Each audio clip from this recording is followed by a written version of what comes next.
నవరసంబులుకు నాట్యమయూరియై మూల శబ్దంబుల మోక్షహంస. నవరసంబులుకు నాట్యమయూరియై మూల శబ్దంబుల మోక్షహంస. పరమ పవిత్రమౌ పరమాత్మ గీతయే నేడు నాట్యంబాడుచుండెగనుమా. పరమ పవిత్రమో పరమాత్మ గీతయే నేడు నాట్యంబాడుచుండెగనుమ. మునిరతనార్యులు మోదిల్లు శిష్యుండు, మునిరతనార్యులు మోదిల్లు శిష్యుండు సహజాచలుని కంఠ శబ్దరీతి. అజ్ఞానతిమిరంబులంతంబుజేయ అనాదిబోధను వినుము ఆర్యులార. అజ్ఞానతిమిరంబులంతంబుజేయ అనాదిబోధను వినుము ఆర్యులార. వినుము ఆర్యులార. తెలిపే జ్ఞానేశ్వరుల్ గీతన్ దివ్యరీతి. తెలిపే జ్ఞానేశ్వరుల్ గీతన్ దివ్యరీతి. ఆణిముత్యమీ గ్రంథము అచలులార. ఆణిముత్యమీ గ్రంథము అచలులార. ఆదరించిరి గీతను అచల ఋషులు గురుని వాక్కుగా గ్రహించి గురుతుగనుడు. ఆదరించిరి గీతను అచల ఋషులు గురుని వాక్కుగా గ్రహించి గురుతుగనుడు.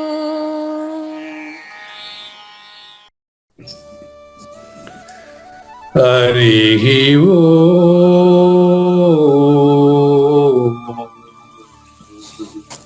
శ్రీ గురుభ్యో నమః. నమో భగవతే వాసుదేవాయ. ఓం నమో నారాయణాయ.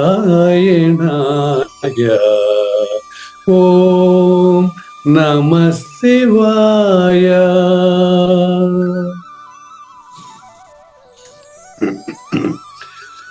ఈ గీతా జ్ఞానయజ్ఞ కార్యక్రమం మొదలై నిన్నటికి 972 రోజులైందండి. ఈ రోజు 973 రోజు. ఈ గీతా జ్ఞానయజ్ఞ కార్యక్రమం సంకల్పించి నిర్వహిస్తున్న శ్రీ విద్యాసాగర్ గురువు గారికి, శ్రీ వెంకటేశ్వర గురువు గారికి శ్రోతలందరి తరపున ధన్యవాదాలు, వందనాలు. ఈనాటి కార్యక్రమంలో పాల్గొన్న ఆత్మస్వరూపులైన శ్రోతలందరికీ కైవల్యాసం తరపున, అలాగే శ్రీ శివరామ దీక్షితుల వారి అచల యూట్యూబ్ ఛానల్ తరపున హృదయపూర్వక స్వాగతం, వందనాలు. గురుదేవులు సహజాచల రాజయోగి శ్రీ వెంకటేశ్వర పూజారి గురువు గారిని కార్యక్రమం ఆరంభించమని కోరుతున్నానండి. సర్వము గురువుమయము, సర్వము గురువుమయము.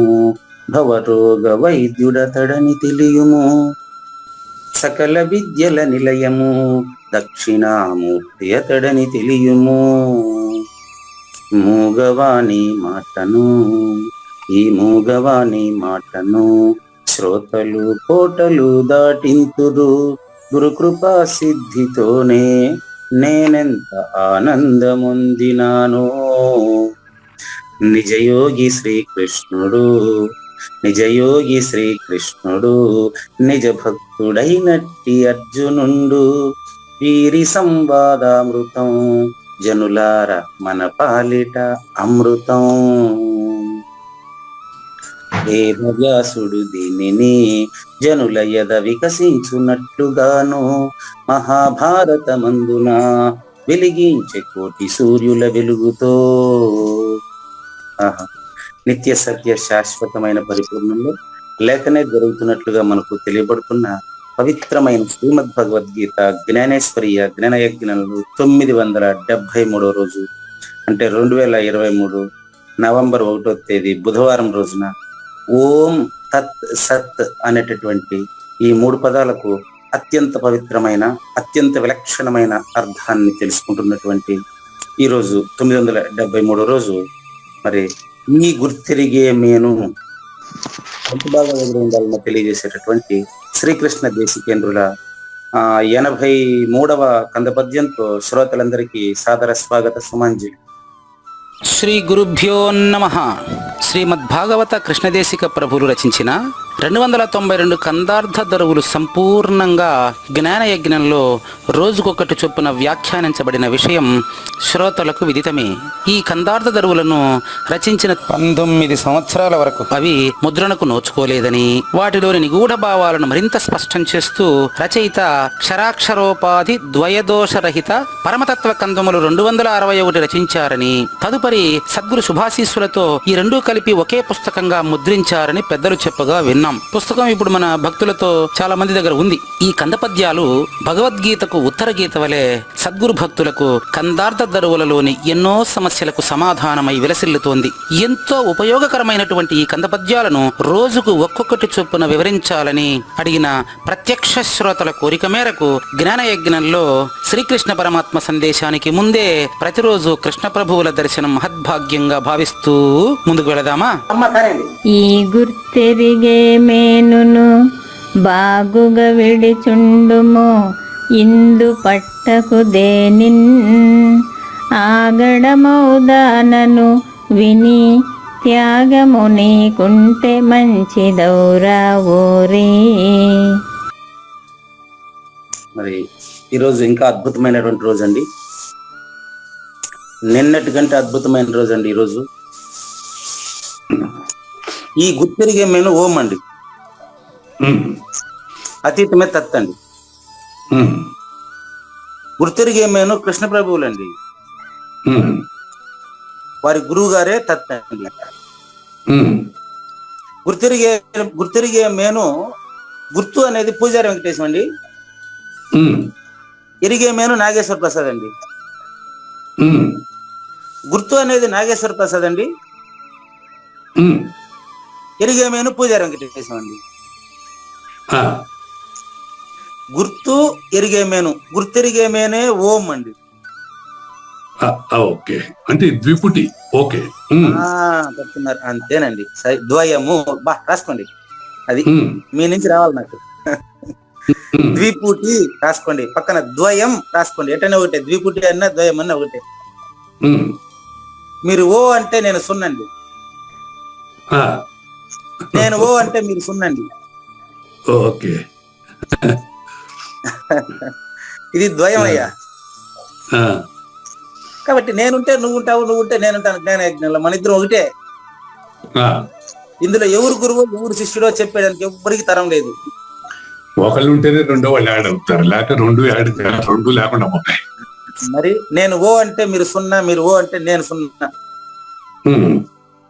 కాబట్టి ఇది ద్విపుటి లేక ద్వయము.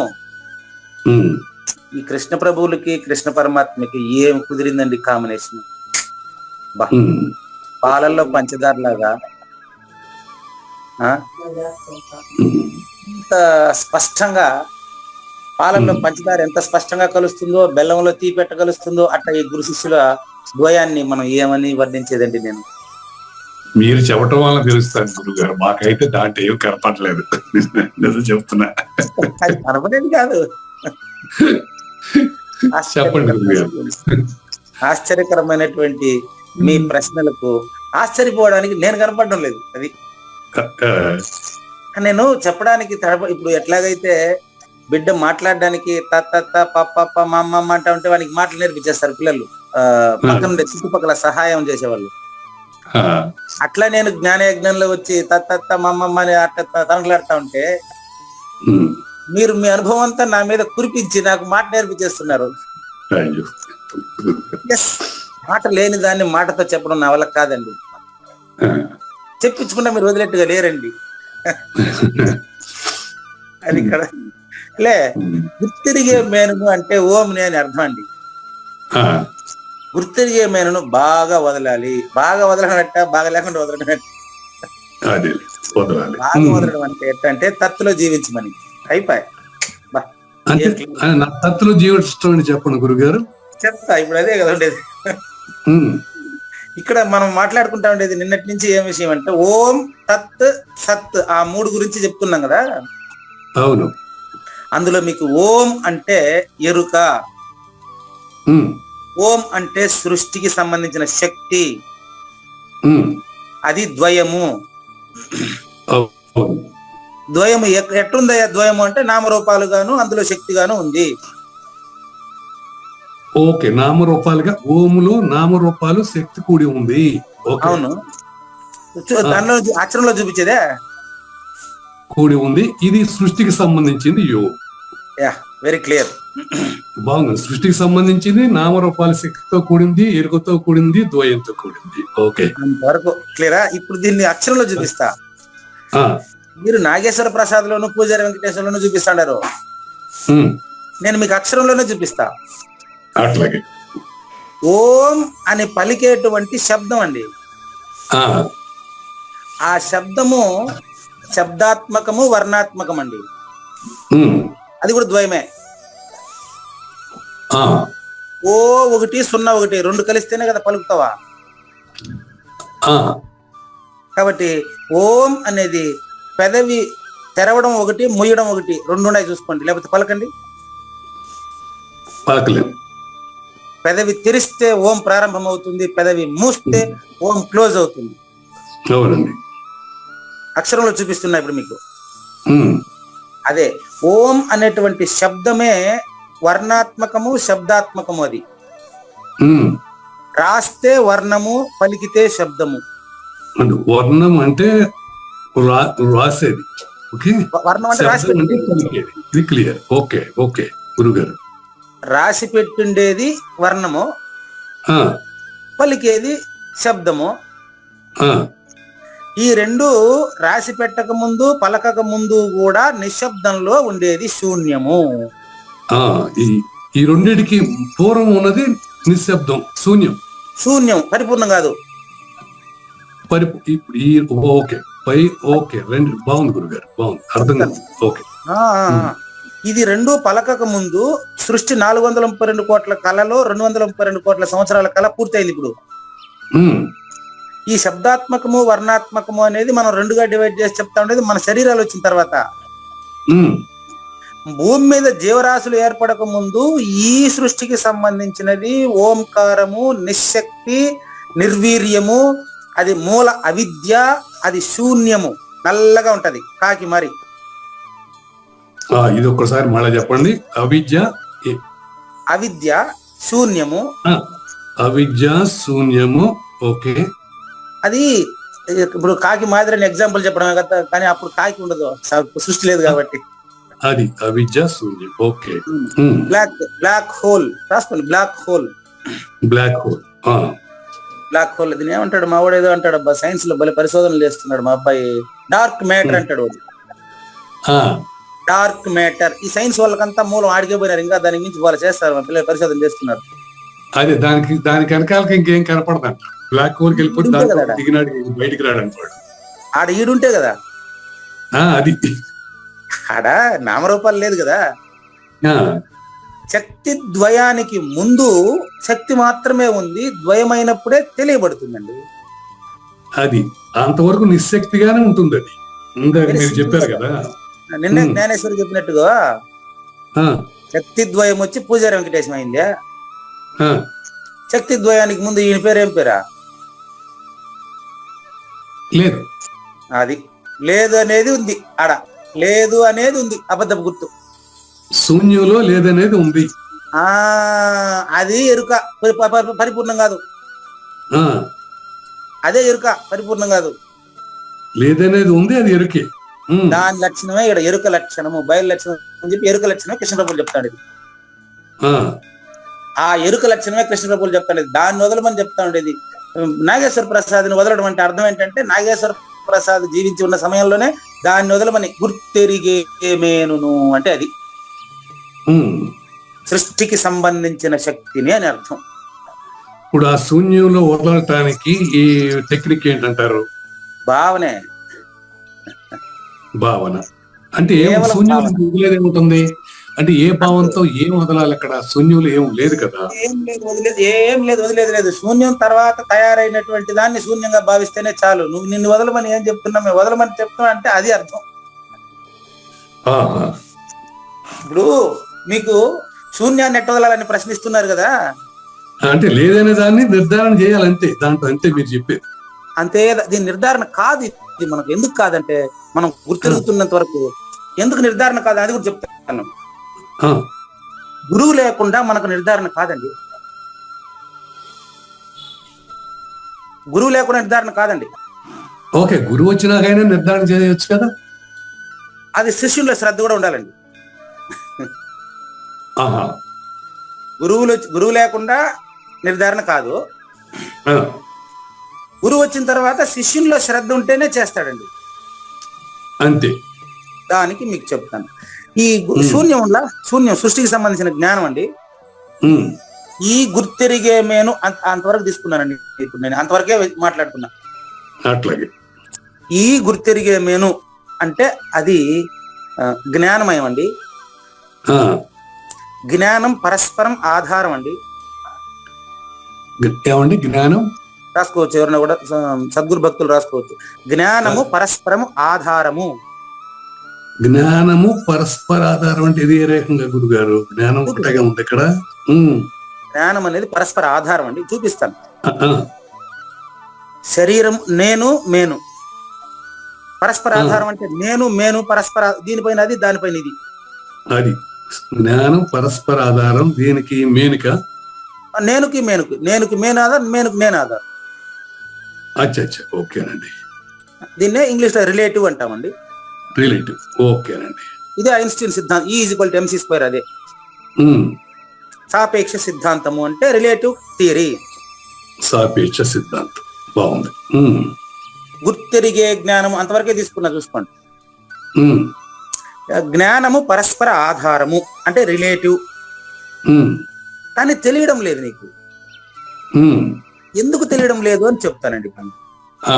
ఇప్పుడు పరిపూర్ణ ప్రస్తావన తెస్తున్నానండి. దేనిపైన ఆధారపడకుండా ఈ సత్యాలన్నిటికీ మూలము కాని మూలము, మహామూలము, మహాసత్యము ఇంకేదో ఉంది అని మనం ఊహిస్తున్నాం అంతే. అది తెలిసింది ఒక్క సద్గురువుకే, మనకంతా తెలియదండి. బాగా గుర్తుపెట్టుకోండి. జ్ఞానము పరస్పర ఆధారము. చెప్పాను మీకు. ఓ పక్కన సున్నా ఆధారం, సున్నా ఆధారమా ఓ ఏది ఆధారం చెప్పలేము మనం. ఒకటి ఉంటేనే ఒకటి పలుకుతాం. అవును. విత్తనానికి చెట్టు మూలమా, చెట్టుకు విత్తనం మూలమా అంటే 10 రోజులైనా నీకు తేలదు. అవును. ఓకే, సున్నా ఆధారం, సున్నాకి ఓ ఆధారం. ఖచ్చితంగా. పెదవి తెరిస్తే ముయ్యాలా, మూస్తే మళ్ళీ తెరవాలా. అంతే కదా. నిద్ర లేస్తే పండుకొని నిద్రపోవాలా, నిద్రపోతే ఖచ్చితంగా లేయాలా, లేచినోడు ఖచ్చితంగా పండుకోవాలా. ఇది దాన్ని రిలేటివ్ అంటామండి. తయారైంది స్థితిలో ఉండి నశించాలా, నశించింది మళ్ళీ శూన్యంలో నుంచి తయారవ్వాలా. ఇది రిలేటివ్ అంటే ఇదేనండి. గుర్తెరిగే మేను దీని కథ ఇదేనండి. నోరు మూస్తేనే తెరవగలుగుతాం, లేకపోతే నోరు మూయిపోతే తెరవటం ఎలా? తెరిచిన వాడు ఖచ్చితంగా ముయ్యాలి కదా, అది కూడా ఉంది. మళ్ళీ యాక్టివిటీ లేదు అక్కడ. ఎక్కడ యాక్టివిటీ లేదా? ఇక్కడ యాక్టివిటీ ఉన్నది. నోరు మూస్తే కదా తెలిసేది. నోరు మూయిపోతే తెలిసేది ఏముంటది? తెలుసుకునే ఉంటే ఇంకా మూసేదే, తెరిసే ఉండాలి. ఇక్కడ నాకు మీకు ఒక సూచన చేయించారు నా దగ్గర. మీరు ఈ నోరు మూసినప్పుడు అంటే నిద్రపోయినప్పుడు చూడండి. నిద్రపోయినప్పుడు ఎట్లాగైతే యాక్టివిటీ అక్కడ లేదనరాదు, మనసు లయమై ఉంటుంది. కానీ మరుసటి రోజు చేయాల్సిన పనులంతా దాంట్లోనే ఉండేది. అదే విధంగా మరణము కూడా ముగింపు కాదు. జననము ప్రారంభము కాదు, మరణం ముగింపు కాదు. మరణము కూడా జన్మకే, జన్మ మరణానికే. ఇది రిలేటివ్. ఇది ఖచ్చితంగా పుట్టిన దానికి మరణము తప్పదు, మరణించిన దానికి జన్మము తప్పదు అనేది ఈ గుర్తెరిగే మేను. ఈ గుర్తెరిగే మేను అయితే ఈ గుర్తెరిగే మేను బాగా వదిలిండాలంటే ఎట్ట వదలాలా అని మీరు అడుగుతున్నారు కాబట్టి చెప్తున్నా. ఈ గుర్తెరిగే మేనుకు అతీతంగా, ఓంకారానికి అతీతంగా, ఓంకారానికి అతీతంగా ఉండేదాన్ని నేను ఓంలో నుంచే తెలియజేయాలన్నా అక్కడికి పోయి తెలియజేస్తాను.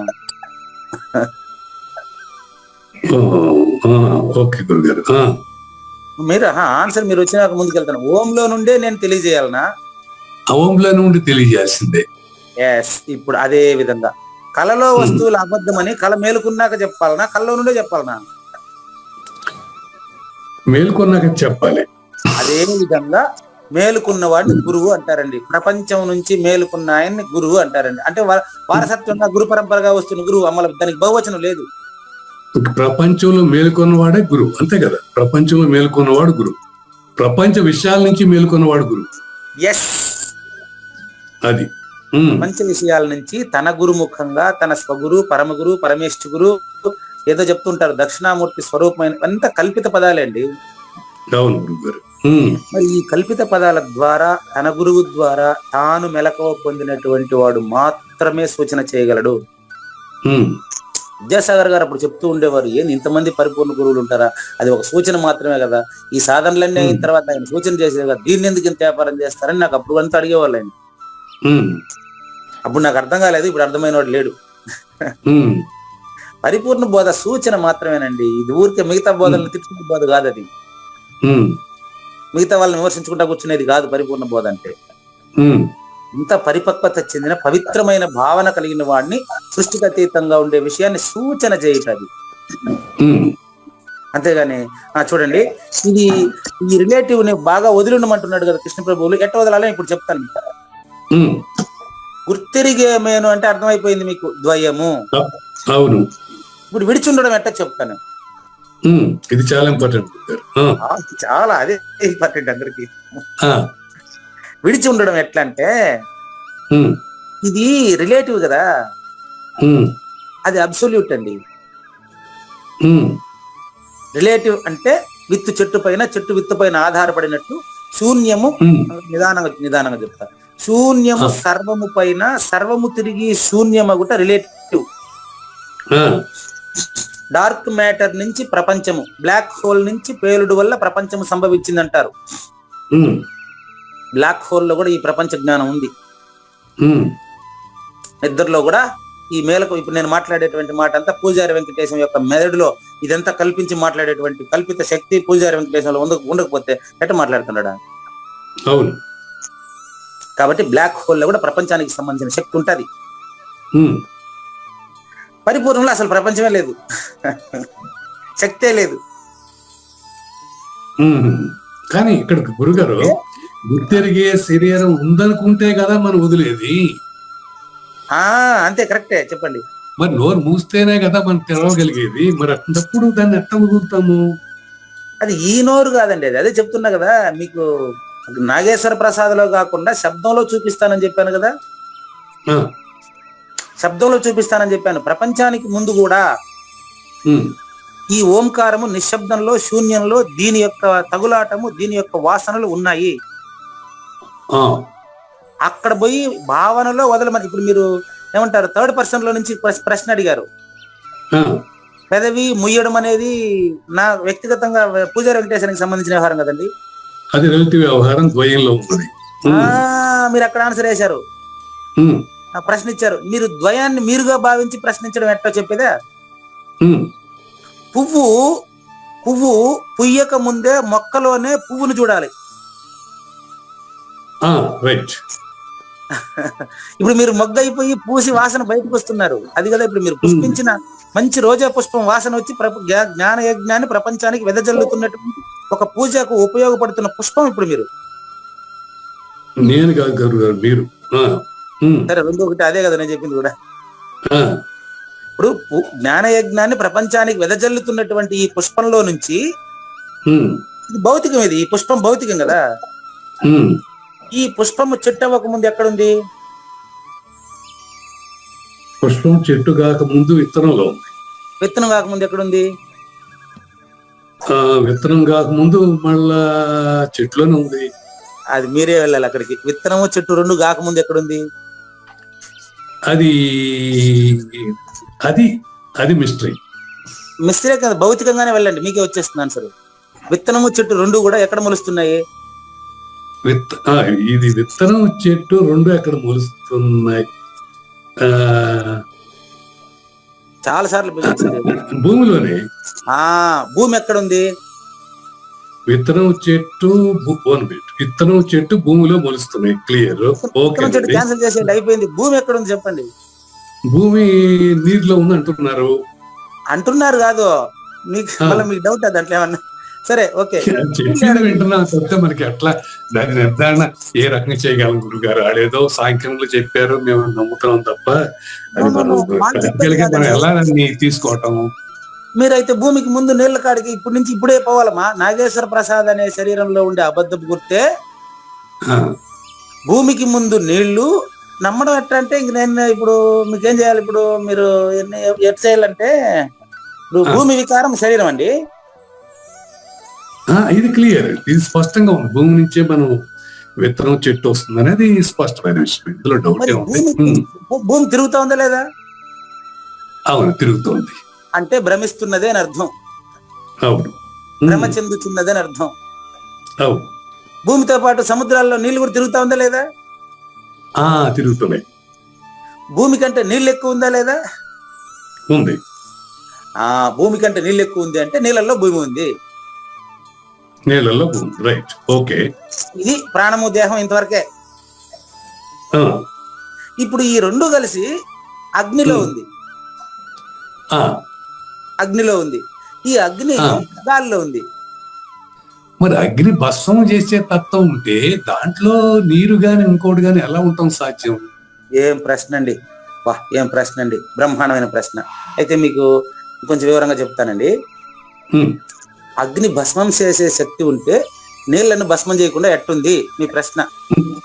అసలు ఎట్లా ఉత్పన్నం అవుతుంది ఏదైనా? జ్ఞానయజ్ఞంలో ఇంత గొప్ప ప్రశ్న వస్తుందని నేను ఊహించనే లేదండి.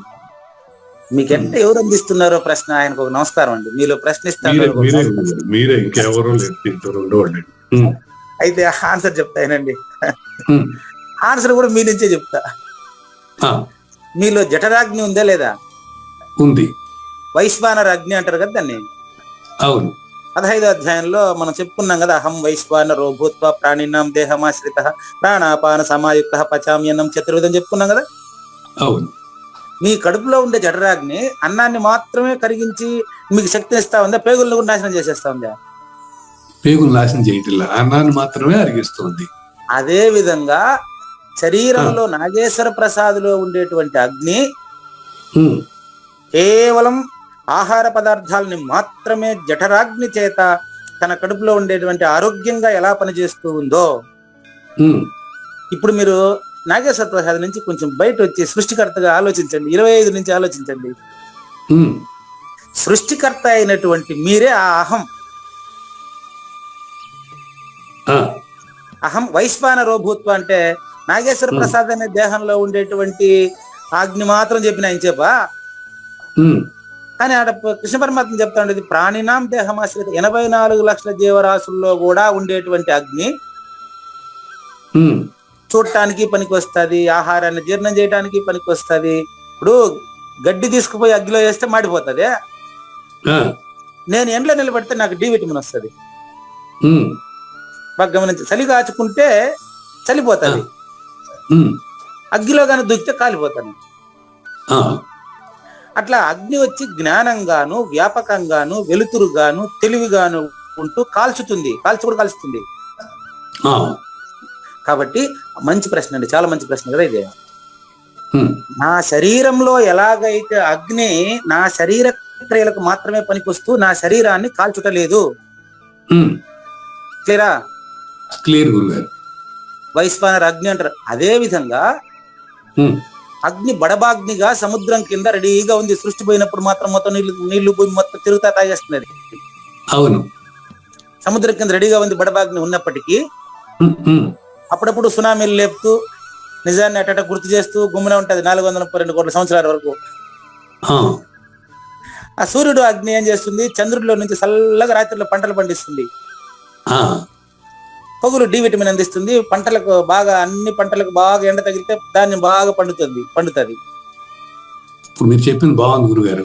సముద్రంలో ఉన్నది అగ్ని సముద్రంలో ఉన్న నీటిని బయటికి లాగి మళ్ళా కుప్పిస్తుందంటే అది నీటిని సృష్టించుతున్నట్లు లెక్కే.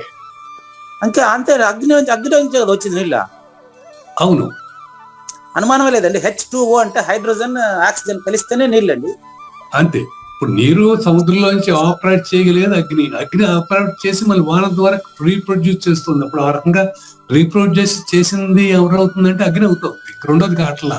అనుమానమే లేదండి. 4 అగ్ని ఎట్లాగైతే నాకు ఎక్కువ అయితే జ్వరం వస్తుంది, హాస్పిటల్కి పోతాను కదా, దానికి ఎక్కువ అయినప్పుడు సునామీ వస్తుంది. అవును, భూమికి అగ్ని ఎక్కువైనప్పుడు సునామీ వస్తుంది.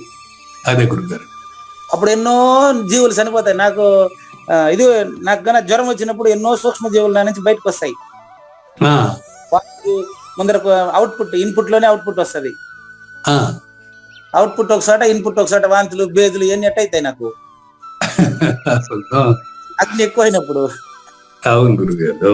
ప్రకృతికి అగ్ని ఎక్కువైనప్పుడు సునామీలు, వరదలు అన్ని వస్తాయి మరి. అవును, కాబట్టి మళ్ళీ సూర్యుడు ఏమి తగ్గిపోవట్లే. అట్లా సూర్యుడిలో అగ్ని ఉంటది, సముద్రం కింద బడబాగ్ని ఉంటది. మీ 5 రకాల అగ్ని, పంచాగ్నులు మొన్నే కదా చెప్పిన, వివరించిన మీకు నేను. అదేనండి, అర్థం చేసుకోవడం కష్టం. మీలాంటి వాళ్ళు ఉంటే, మీలాంటి ప్రశ్నలు ప్రశ్నించే వాళ్ళు ఉంటే నాకు అగ్ని అర్థం చేసుకోవడం చాలా సులభంగా ఉంటుంది. కాదు గురుగారు, ఊరికే ఆసక్తి అడిగేదే కానీ అదేమి వాడు ఊరికే రాస్తారా, పెద్దవాడు ఊరికే చెప్పారు కదా. అది మీ నుంచి ఎవరైతే ప్రశ్నిస్తున్నారో ఆయనే నా నుంచి ఆన్సర్ కూడా చెప్తున్నాడు. కాబట్టి గుర్తెరిగే మేను అనే దానికి బాగుగా విడిచుండేదానికి పోవాలంటే మళ్ళీ మీరు నన్ను తెచ్చి గుర్తెరిగే మేనులోనే పెట్టారు. ఓకే, పర్వాలేదు. లేదండి, ఇది గుర్తెరిగే మేను ఎట్ట గుర్తెరుగుతా ఉంది అని ఇప్పుడు మీ వల్లే నాకు స్పష్టంగా తెలిసిందండి. ఈ గుర్తెరిగేటువంటి అబద్ధపు గుర్తు ఊరికే ఎప్పుడన్నప్పుడు పడిపోవచ్చు. అది దానికి ఒక టైం లిమిట్ అంత లేదు. ఇన్ని శ్వాసలని నిర్ణయించబడి ఉంటది. కానీ పుష్కన యాక్సిడెంట్లు అవి ఇవి పోయినప్పుడు టకాన్ని పొడుస్తుంది. 100 శతవర్షముల దాకా మితము చెప్పిరు గాని నమ్మరాదా మాట నెమ్మనమ్మున అనే విత్తనాలు చల్లుతాడు, అన్ని పండిపోతాయా? లేదు. మరి ఇప్పుడు 4 పిల్లలు పుట్టారు మాకు. ఒక పిల్లాడు చనిపోయి పుట్టాడు.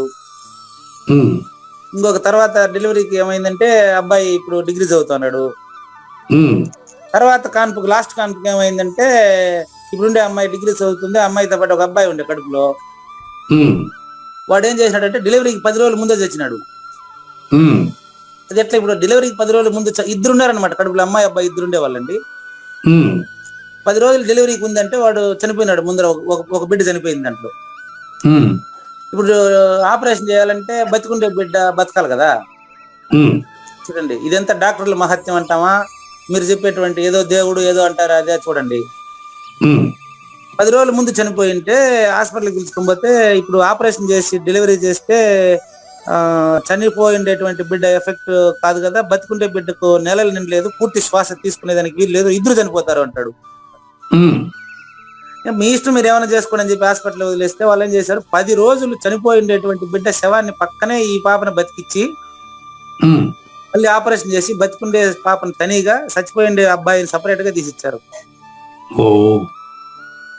అంటే వాడికి లోపలనే కర్మక్రియలంతా కూడా జరిగిందేమో మరి. ఒకళ్ళ పుట్టుగా ఒకళ్ళు పోవటం. ఒకరు నువ్వు చేసినావా అంటుంది అమ్మగారు. మామూలుగా మనిషి చనిపోతే 11 రోజులకి కర్మక్రియలు చేస్తారు కదా. మరి ఇప్పుడు ఆ 10 రోజులు శవం పక్కనే పడుకున్న అమ్మాయి, మరి డిగ్రీ అమ్మాయి మాట్లాడుతా ఉంది ఇప్పుడు. ఇదంతా మిరాకిల్ అంటామా, మ్యాజిక్ అంటామా అంటే రిలేటివ్ కాన్ఫిడెన్స్ అంతే. ఆయా పదార్థాల కలయికల వల్ల ఉత్పత్తి నశింపులు జరుగుతుంటాయండి. బతికినాడు, సచ్చినాడు, ఇవంతా మన కల్పనలండి. చాలా బాగుంది. అందుకని మీకు అవన్నీ చెప్పాల్సి వచ్చింది. ఉత్పత్తి నశింపు అనేది ఒక దాన్ని ఏమంటాం, దాన్ని మీరే చెప్పారు. రిలేటివ్ ఏమనేది రిలేటివ్ అంతే. నశింపు అనేది రిలేటివ్ అంతే. ఎందుకు జరుగుతుంది? ఉత్పత్తి అయింది కాబట్టి సింపుల్.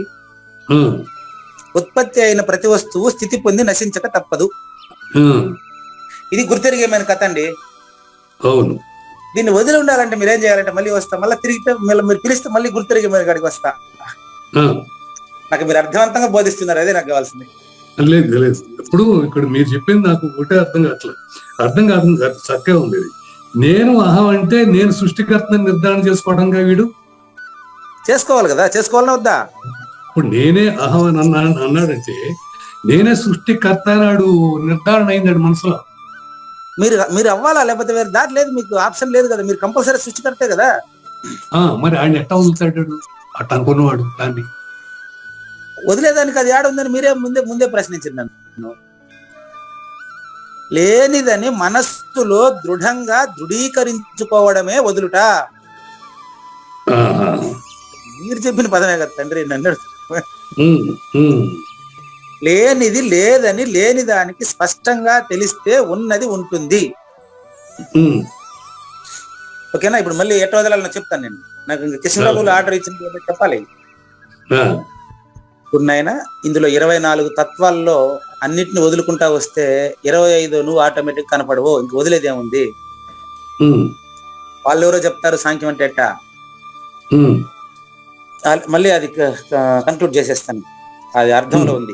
పువ్వు అలాగే. వాసన ఇక వస్తున్నటువంటి discuss పువ్వు, వాసన వస్తున్నటువంటి పువ్వు, దానికి ముందు భూమి, ఉమ్, దానికి ముందు నీళ్లు, దానికి ముందు అగ్ని, దానికి ముందు వాయువు, ఉమ్. దానికి ముందు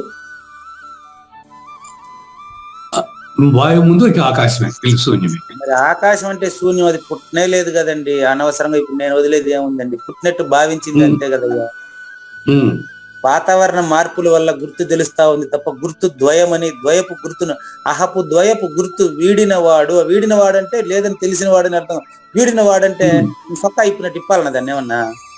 ఆ, అది ఉంటే కదా ఏది వీడేదానికి నేను. ఉమ్, కాబట్టి ఈ యొక్క సద్గురుమూర్తులు అచల గురు పరంపరలోని వాళ్ళు చెప్పేది ఏంటంటే, ఉమ్, దీనికి ఈ ఆధేయ సంబంధంగా ఉన్న దానికంటే అతీతంగా ఉమ్, విడిచే లక్షణం చెప్తున్నానండి. ఉమ్, విడిచే లక్షణం మహాసత్యం ఏది? ఉమ్, ఆ ఫస్ట్ పర్సన్ అనేది ఏది? ఆ పరమపురుషుడు అనేది ఎక్కడుంది? కృష్ణ ప్రభువు చెప్పింది. ఉమ్, దాన్ని మనం తెలుసుకోలేమా అని అడుగుతున్నారు. ఉమ్. దానికి చెప్తున్నాడండి, ఈ గుర్తెరిగేమేనను గురు సూచనతో, ఆడ గురు సూచనతో ఉమ్, బాగుగా విడిచుండుము. ఇందు పట్టకు దేనిన్. ఇందులో దేన్ని పట్టకుండా ఉండాలంటే అది అపరోక్షం అవ్వాలి. ఉమ్. పరిపూర్ణం అపరోక్షం అయితే అప్పుడు ద్వయం లేనిది అవుతుంది. ఆ, ఆహా. ఉమ్. వెరీ సింపుల్ అది. అప్పుడు పరిపూర్ణ అపరోక్షం అయితే ద్వయం ద్వయం లేకుండా పోతుంది. రైట్. ఇప్పుడు మీరే చూడండి, ద్వయం లేకుండా పోతుంది ఎంత స్పష్టంగా చెప్పారు మీరు. లేకుండా పోతుంది అంటే అర్థం ఏంటంటే లేనిదని లేని వాడికే తెలిసిపోతుందని అర్థం. ఆ, ఇప్పుడు మీరే పరిపూర్ణుడు కదా, ఇప్పుడు మీరు ద్వయం ఏడుంది. ఇంకా ఇప్పుడు మనం పరిపూర్ణ తెలుసుకోలేమని అంటున్నాంగా మనం. పరిపూర్ణం తెలుసుకోలేమనేది ఇప్పుడు కూడా తెలుసుకోలేము. ఆ, తెలుసుకోలేమని చెబుతున్నా, కానీ మీరు పరిపూర్ణులని తెలిసిన తర్వాత తెలుసుకునేవాడు లేదు. ఆహా. ఉమ్, పరిపూర్ణాన్ని మనం తెలుసుకుంటామని వాడలేదు ఇప్పుడు కూడా ఎక్కడ నేను. అదేలేండి. ఉమ్, మీకు పరిపూర్ణత అపరోక్షత అయిన తరువాత, మీకు పరిపూర్ణము సూచన అయిన తరువాత, మీకు గురువు ఇచ్చిన చూపుతో మీరే చూసిన తరువాత వదిలేదేముంది? ఆ, ఉమ్, అంతేలేండి. ఉమ్, నేను చూపిస్తానట్లే. అంతే. ఉన్నది ఉన్నట్టు చూసినా ఇంకేముంది దాంట్లో? ఉన్నదేదో ఉన్నదని తెలుస్తుంది, లేనిదేదో లేదని తెలుస్తుంది. అయిపోయ అది నీలోనే జరగాల, రెండో వాడు లేడా. ఆ, కాబట్టి ఫాల్స్ నేను ఫాల్స్ అని తెలిస్తే అప్పుడు నిజం నేను నువ్వైనావా? ఉమ్, ఇప్పుడైనావా? ముందే ఉండవా? ముందు ఎప్పటి నుంచో ఉండే పరిపూర్ణుడు నువ్వే కదా తండ్రి ఉమ్. అని మనకు అచల గురుమూర్తి కృష్ణ ప్రభువు సూచన చేస్తున్నాడండి. అదేనండి. ఉమ్, దాన్ని గాన తెలుసుకుంటేనే అప్పుడు ఈ ప్రపంచం లేనిదవుతుంది. ఉమ్, అయితే వీళ్ళు ఇక్కడ ఎతికినంతసేపు, ఉమ్, ఇక్కడే వెతికినంతసేపు గురుముఖంగా ఈ విధంగా మీలాగా ప్రశ్నించకుండా, ఈ ప్రశ్న కేవలం సద్గురు భక్తులారా బాగా గుర్తుపెట్టుకోండి, నాగేశ్వర ప్రసాద్ వచ్చిన ప్రశ్నలను మీరు రాసుకునే ఇంకొకరిని వేస్తే రాదు. ఉమ్.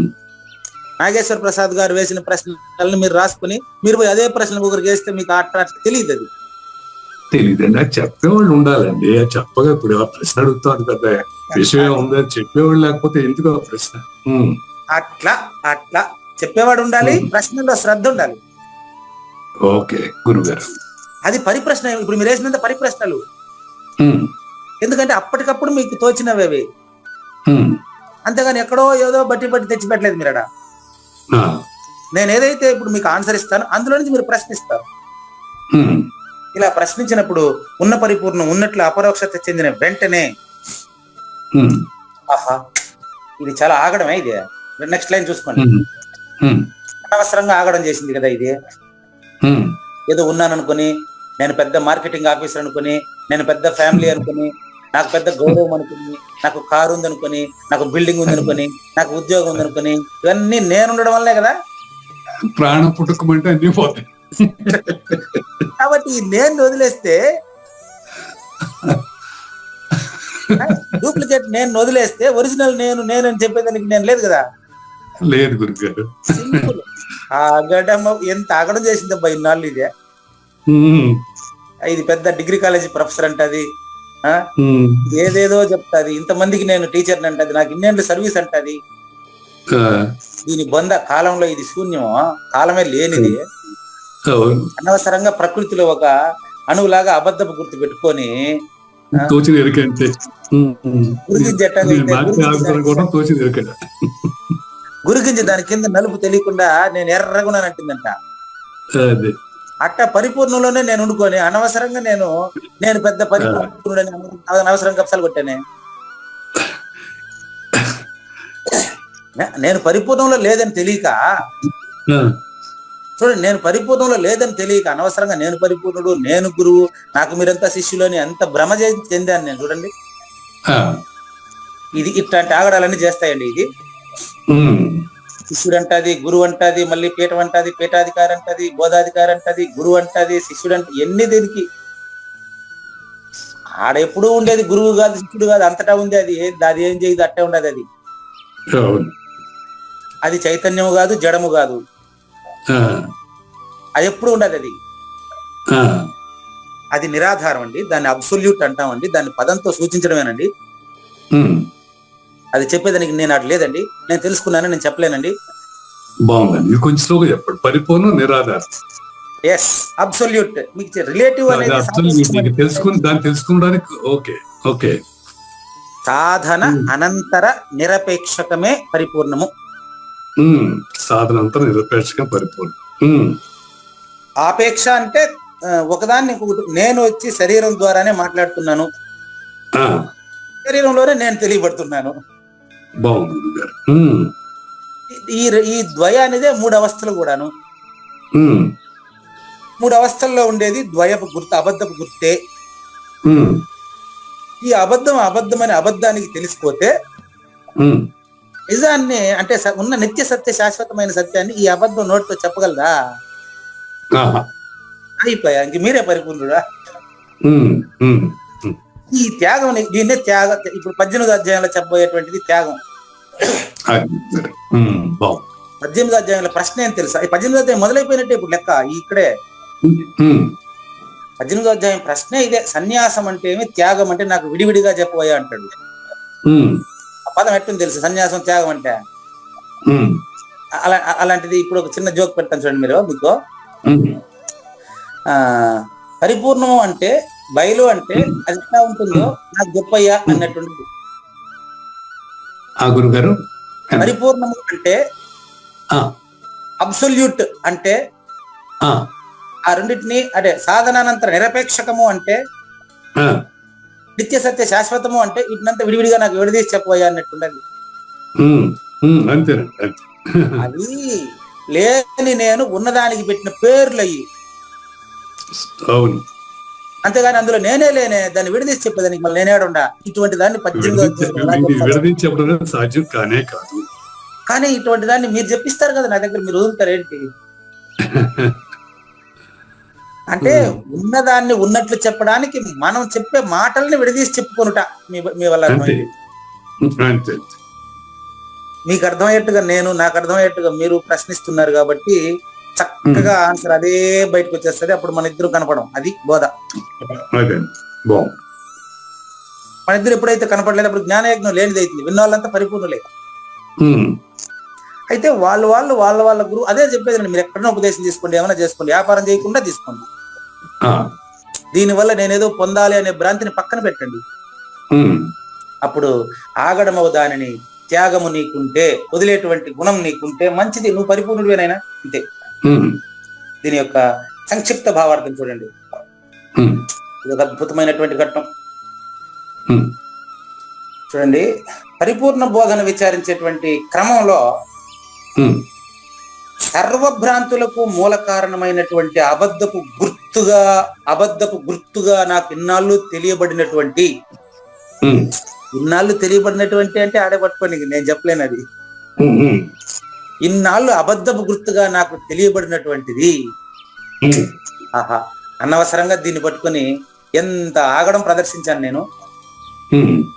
దీన్ని గన వదిలితే వదిలేవాడే కనపడడే.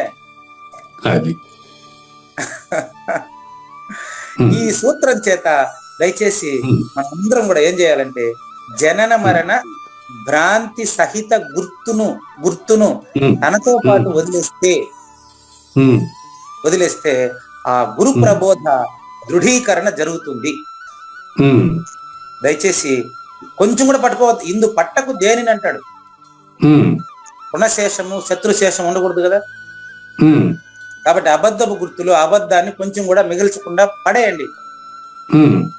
కాబట్టి ఇది విడిచి ఉండడమే బాగా హాయిగా సంతోషంగా నిత్య సత్య శాశ్వతంగా జీవించడమే పరిపూర్ణత. ఇందులో ఏం సందేహం పెట్టుకోబాకండి. చాలా స్పష్టము. ఇది సత్యము సత్యము సత్యము. మాట్లాడింది అబద్ధము. పరిపూర్ణము సత్యము సత్యము సత్యము. పరిపూర్ణం గురించి మాట్లాడిన మాటలన్నీ అబద్ధము. కాబట్టి ఇప్పుడు మనం కృష్ణ ప్రభువులకి ధన్యవాదాలు తెలియజేస్తూ ఇంకొండే 15 నిమిషాల్లో మనం ఈ ఓం తత్ సత్ అనేటటువంటి ఆ పదాల అర్థాలని పారమార్థికంగా తెలుసుకుందామండి. చాలా మంది మీరు అడిగారు నిన్న ఓం తత్ సత్ అని చాలా మంది అంటూ ఉంటారండి. అవును. దానికి ఒక సరైనటువంటి అర్థం చెప్పడానికి మీకు వాక్యం చెప్పాను, రాస్తున్నారు. ఆ వాక్యం మళ్ళీ ఇప్పుడు చెప్తాను. మోక్ష సన్యాసిని మోక్షము సేవించుచుండును. దీనికి శీర్షిక నేను పెట్టుకునిందండి, నా అనుభవానికి నేను పెట్టుకున్న శీర్షిక. మోక్ష సన్యాసిని మోక్షమే సేవించుచుండును. ఎలా అంటే మోక్షం కలగాలనే భ్రాంతి పూజారి వెంకటేశందే. ఇప్పుడు పూజారి వెంకటేశం పరిపూర్ణ సద్గురుమూర్తిని తనలోనే పెట్టుకుని తను సేవిస్తూ ఉన్నాడు అనుకున్నాడు ఇన్నాళ్ళు. సహస్రారంలో గురువే పూజారి వెంకటేశానికి సేవ చేస్తా ఉన్నాడు. ఎట చేస్తున్నాడు తెలుసు సేవ? మళ్ళీ జనన మరణ భ్రాంతిలో పడకుండా. కాబట్టి మోక్ష సన్యాసికి మోక్షమే సేవించును. ప్రకృతిలో అంత గొప్ప మోక్షం అంటారు కదా, కానీ మోక్షమే కృష్ణ పరమాత్మను సేవించింది. మోక్షమే జగద్గురు ఆదిశంకరులను సేవించింది. మోక్షమే జగద్గురు అయిన దత్తాత్రేయుల వారిని గురు పరంపరకు సద్గురువుని ప్రసాదించింది. అది ఎట్లా అనేది మనకి ఇక్కడ ఇందులో పదానికి కానీ దాని అర్థానికి కానీ అందనటువంటి దాన్ని నా దగ్గర మీరు చెప్పిస్తారు కదా, నాకు తెలుసు ఆ విషయం. అదే మోక్షమే గురువుని ప్రసాదిస్తుంది, సేవిస్తుంది. మోక్షమే గురువుని సేవిస్తుంది. అనుమానమే లేదు. మోక్షమే గురువుని సేవిస్తుంది. రైట్ అండి. అనుమానమే లేదు. అవును. కాబట్టి చూడండి, నిన్న ఎంతవరకు అయిందంటే మనకు ఈ మాయాజనిత మోహ అంధకారమున పరబ్రహ్మను గురించిన పరిపూర్ణమును గురించిన కాల్పనిక భావమును కలుగజేయుటకు మాత్రమే పరిపూర్ణమని పరబ్రహ్మమని పేరు పెట్టబడింది. నెక్స్ట్ అధ్యాయంలో రాబోయేది కూడా ఇప్పుడు చెప్పాను మీకు. త్యాగం అంటే సన్యాసం అంటే వేడివేడిగా చెప్పండి, విరుగురిగా చెప్పంటాడు. సన్యాసం అంటే ఎరుకను వదలడం, త్యాగం అంటే ఎరిగిన వాడినే వదలడం. త్యాగం గురువారు త్యాగం అంటే ఎరిగిన వాడిని వదలడం. త్యాగం అంటే ఎరిగిన వాడిని. ఓ రైట్ చక్కగా ఏదో నా నోటి గురించి చెప్పేశానండి. లేదండి, ఇది కరెక్ట్. త్యాగం అంటే ఎరిగిన వాడిని వదలటం అంతే. ఇప్పుడు విడివిడిగా చెప్పంటే మన ఇద్దరు ఉంటే కదా చెప్పేదాన్ని విడివిడి. అవునండి. ఇది 18వ అధ్యాయంలో మొదటి ప్రశ్న, రాబోయే ప్రశ్న అది. కాబట్టి ఇక్కడ ఈ పరిపూర్ణ పరబ్రహ్మము అది నిత్యము సత్యము శాశ్వతము నిరాకారము నిర్వికారము అని చెప్తున్నామే, అది చెప్పేది ఓంకారంతోనే కదా, మాటతోనే కదా. మాటతోనే చెప్పి మాట లేనిదని తెలియాలి. మాట లేనిదని తెలియాలంటే మాట్లాడిన వాడు కూడా లేదని మళ్ళీ ప్రత్యేకంగా చెప్పే పని లేదు కదా మీకు. దాన్ని తెలియజేసేటువంటి ప్రక్రియలో విగ్రహం పైన పువ్వు పెట్టే దగ్గర నుంచి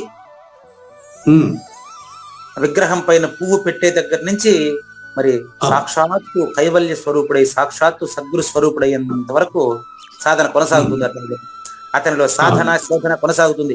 ఎక్కడ ఎవరిని విమర్శించరాదు, మనం ఏ పూజను తిరస్కరించరాదు. చర్చిని మసీదిని ఎవరి నమ్మకాలు వాళ్ళది ఉండని, ఏదో జైలు మనది ఏం పోయింది. అవునండి. ఒక మతం నుంచి మరొక మతానికి మత మార్పిడులకు పాల్పడరాదు.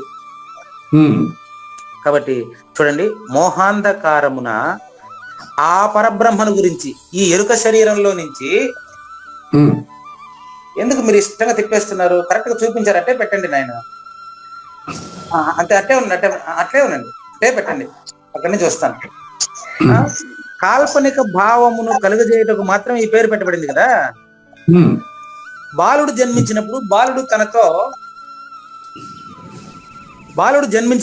తనతో పేరు పెట్టుకొని రాడు కదా.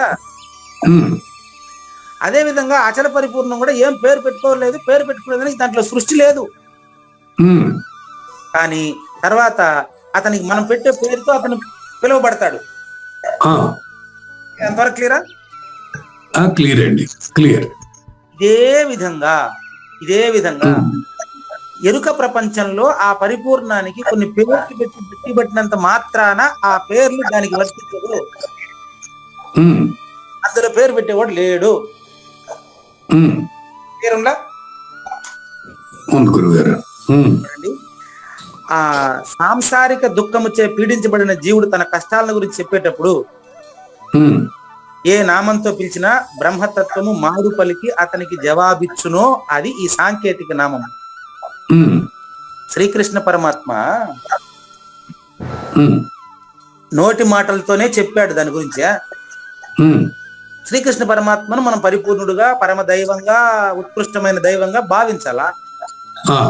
ఆ విధంగా మన ఇంటికి వచ్చిన సద్గురువును కూడా ఆ విధంగా భావించాలా. అతనిలో అటువంటి లక్షణాలు ఉన్నాయి, పెంపొందించుకోవాలి. అతను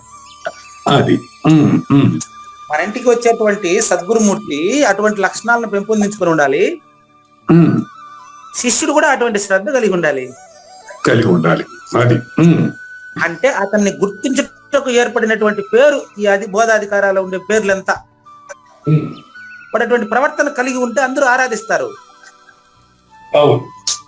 చూడండి, వేదములు జగత్తుపై అనుగ్రహము కలవై తమ దివ్య దృష్టి వలన బ్రహ్మతత్వాన్ని వాక్ ప్రాంతములోనికి తెచ్చుటకు సహాయపడే ఒక మంత్రాన్ని అన్వేషించాయి.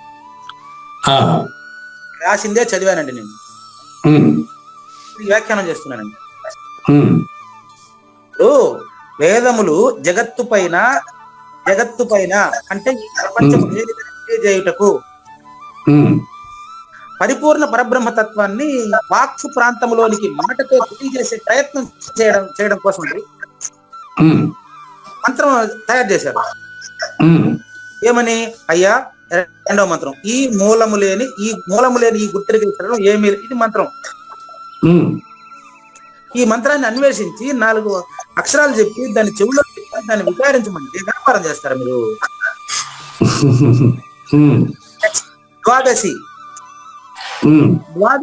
పట్టబయలును ఉద్దేశించినది, లక్ష్యమైనది. కాబట్టి ద్వాదశాంతం, ద్వాదశి కూడా పరిపూర్ణంలో ద్వాదశి లేదు, షోడశి లేదు. కాబట్టి అందువలన ఆ బ్రహ్మతత్వం యొక్క ఏకమేవ అద్వైత స్వరూపమును ఈ మానవ జన్మ సహాయంతో, దీని సహాయంతో, మానవ జన్మ సహాయంతో నడపండి. దీని సహాయంతో వ్యక్త రూపములో అనుభవములోనికి తెచ్చుకొనవచ్చును. ఎంత క్లారిటీ చూడండి. అంటే ఇప్పుడు నేను మీకు ఎన్నోసార్లు చెప్పాను, ఒకసారిపోయినా పరిపూర్ణుడికి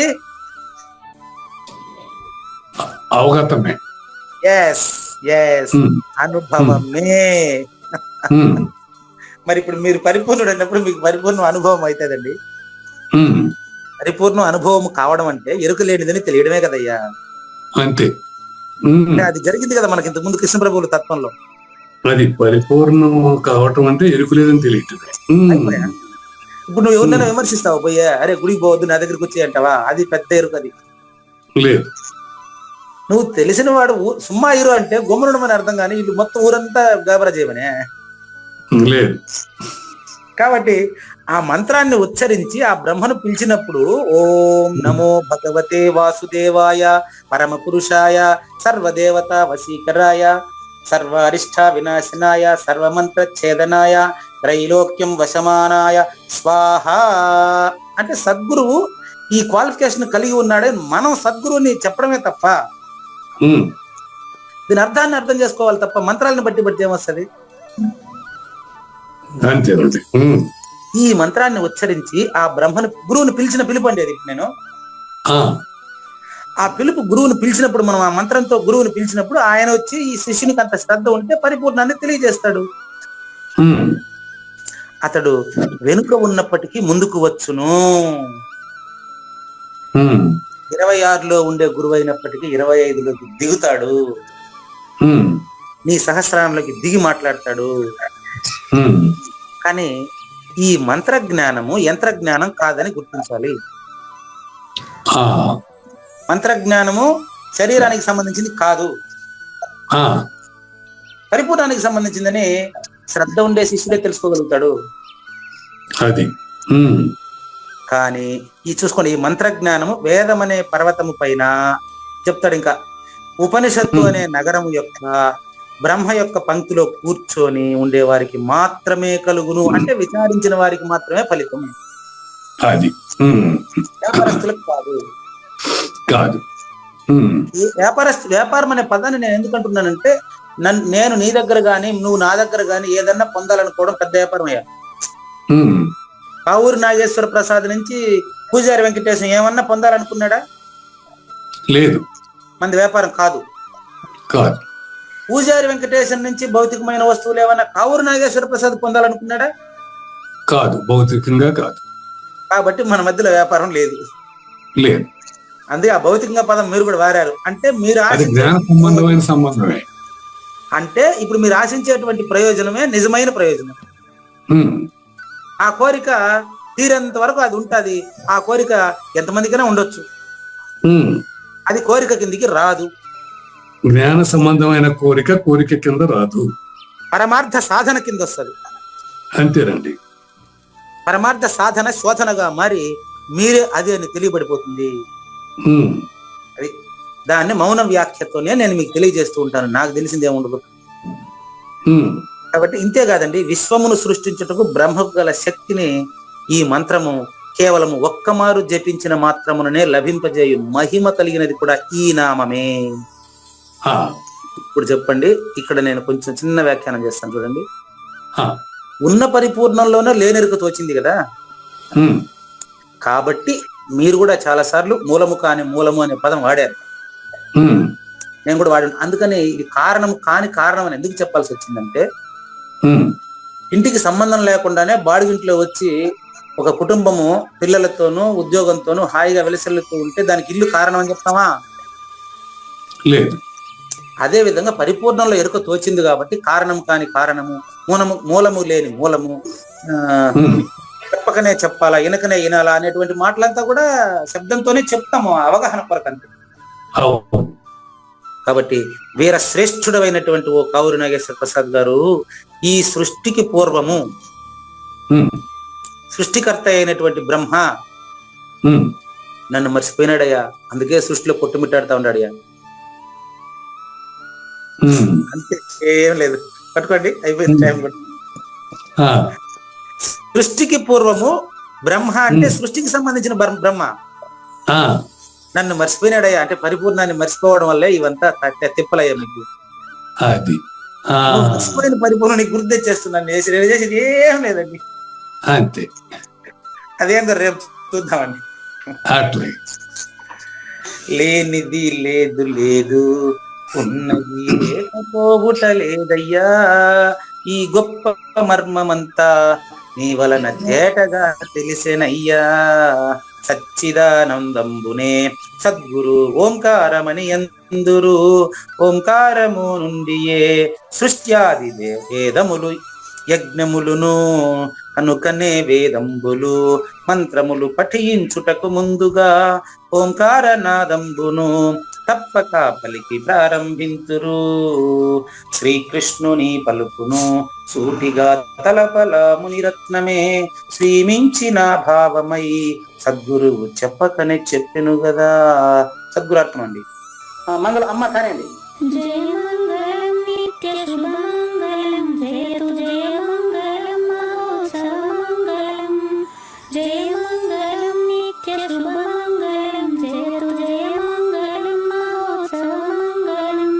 శ్రీమించునచలంబు సూచించినటువంటి దక్షిణామూర్తికి దండమిడుతూ శ్రీమించునచలంబు సూచించినటువంటి దక్షిణామూర్తికి దండమిడుతూ శ్రీ మహావిష్ణువు సూర్య భగవానుడు యాజ్ఞవల్కి జనక రాజ ఋషికి జయమంగళం నిత్య శుభమంగళం జయతు జయమంగళం మహోత్సవమంగళం అయం వ్యర్థ బాహ్యకోపి నభవతి అనే సుఖయోగి సాంది పరుసుల వరుస అయం వ్యర్థ బాహ్యకోపి నభవతి అనే సుఖయోగి సాంది పరుసుల వరుస దీనినే శ్రీకృష్ణ పరమాత్మ వద్దనే ఎరిగరిగిన ఉద్ధవార్జునులకు జయమంగళం నిత్య శుభమంగళం జయతు జయమంగళం మహోత్సవమంగళం శ్రీ అల్లమా ప్రభు బసవేశ్వరుండును బ్రహ్మానంద రామానంద స్వామి శ్రీ అల్లమా ప్రభు బసవేశ్వరుండును బ్రహ్మానంద రామానంద స్వామి నవరసాలు లిఖించు నాట్యమయూరిగా గీతను మలచిన జ్ఞానేశ్వరులకు జయమంగళం నిత్య శుభమంగళం జయతు జయమంగళం మహోత్సవమంగళం కబీరు దాసుడు సహజానంద గురుడు రామావధూతయు రాజితముగా కబీరు దాసుడు సహజానంద గురుడు రామావధూతయు రాజితముగా అంబికా శివయోగి శ్రీవేమన నిరంజన వెంకయ్య తిరువెంగళార్యులకును జయమంగళం నిత్య శుభమంగళం జయతు జయమంగళం మహోత్సవమంగళం శ్రీ బృహద్వాశిష్ట సిద్ధాంతమును చేసి జనన మరణ భ్రాంతి జడుపు బాపి శ్రీ బృహద్వాశిష్ట సిద్ధాంతమును చేసి జనన మరణ భ్రాంతి జడుపు బాపి అచల సాంప్రదాయమవనిలో నెలకొలిపి అందించినట్టి శివరాములకును జయమంగళం నిత్య శుభమంగళం జయతు జయమంగళం మహోత్సవమంగళం మెప్పైన బోధల తిప్పలు బాపిన అప్పయ్య మంత్రియు అచల గురులు మెప్పైన బోధల తిప్పలు బాపిన అప్పయ్య మంత్రియు అచల గురులు పరశురామ సీతారామ స్వామి ప్రభులు నరసింహయోగి గురువర్యులకును జయమంగళం నిత్య శుభమంగళం జయతు జయమంగళం మహోత్సవమంగళం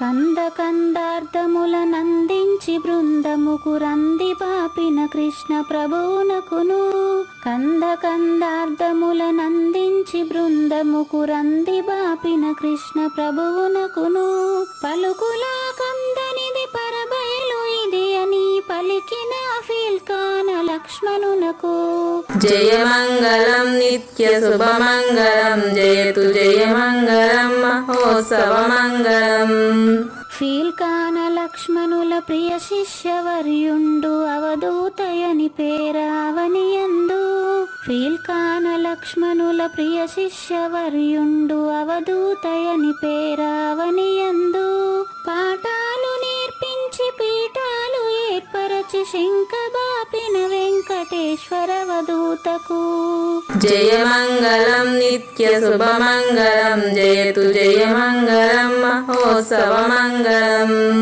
బట్టబయలున ఎరుక పుట్టనే లేదని బాలాజీ సింగు ఈ కీలు తెలిపే బట్టబయలున ఎరుక పుట్టనే లేదని బాలాజీ సింగు ఈ కీలు తెలిపే మూలమూలేనట్టు ఎరుకేమి లేదని తెలియజెప్పిన మునిరత్నమార్యులకును జయమంగళం నిత్య శుభమంగళం జయతు జయమంగళం మహోత్సవమంగళం నరస్వప్నము వంటి సురస్వప్నమిది అని పరిపూర్ణ దర్శినిని ప్రకటపరచి నరస్వప్నము వంటి సురస్వప్నమిది అని పరిపూర్ణ దర్శినిని ప్రకటపరచి సహజాచల రాజయోగి సద్గురు కృపచ సాంప్రదాయక గురుల సరసన జేరే. జయమంగళం నిత్య శుభమంగళం జయతు జయమంగళం మహోత్సవమంగళం. నిష్కల్మషానంద నిజ గురుని శిష్యుండు లింగమూర్తి లిపిని పొందుపరచి. నిష్కల్మషానంద నిజ గురుని శిష్యుండు లింగమూర్తి లిపిని పొందుపరచి. కార్వేటి నగరము పురవాసుడైనట్టి పూజారి వెంకటేశునకంకితం విధి. జయమంగళం నిత్య శుభమంగళం జయతు జయమంగళం మహోత్సవమంగళం. జయమంగళం నిత్య శుభమంగళం జయతు జయమంగళం మహోత్సవమంగళం. జై సద్గురు ప్రభు మహారాజ్ కి జై. జై గురుదేవ్ అండి. శ్రోతలందరి తరపున వెంకటేశ్వర గురుగారికి ధన్యవాదాలు చెప్తూ శాంతి మంత్రం. పూర్ణమదః పూర్ణమిదం పూర్ణాత్ పూర్ణముదచ్యతే పూర్ణస్య పూర్ణమాదాయ పూర్ణమేవ అవశిష్యతే. ఓం తత్సత్. ఓం శాంతి శాంతి శాంతి. హరి ఓం. న తద్భాసయతే సూర్యో న శశాంకో న పావకః యద్గత్వా న నివర్తంతే తద్ధామ పరమం మమ.